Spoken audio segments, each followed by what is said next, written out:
Recovering deleted messages on Telegram can be challenging, as the app does not provide a built-in feature for message recovery. However, there are a few methods you can try to retrieve your lost messages. Step 1. Check archived chats. Open the Telegram app and scroll through your chat list to see if the deleted messages were archived. Sometimes chats are archived instead of deleted, and you can easily restore them by unarchiving. Step 2. Use Cloud Backup. If you have enabled Cloud Backup for your Telegram chats, you can restore your messages from there. Go to the settings, find the backup option, and follow the prompts to restore your data. Step 3. Check other devices.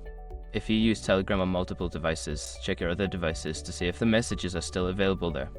Sometimes, messages may not sync immediately across devices. Step 4. Contact Telegram support. If the messages are crucial, consider reaching out to Telegram support. Explain your situation and provide any necessary details.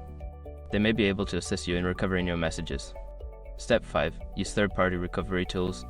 As a last resort, you can explore third-party data recovery tools that claim to recover deleted messages from apps. Be cautious with this option, as it may not always be reliable and could compromise your data security. In conclusion, while recovering deleted messages on Telegram is not straightforward, these steps may help you retrieve your lost information. Always remember to regularly back up your important chats to avoid future loss.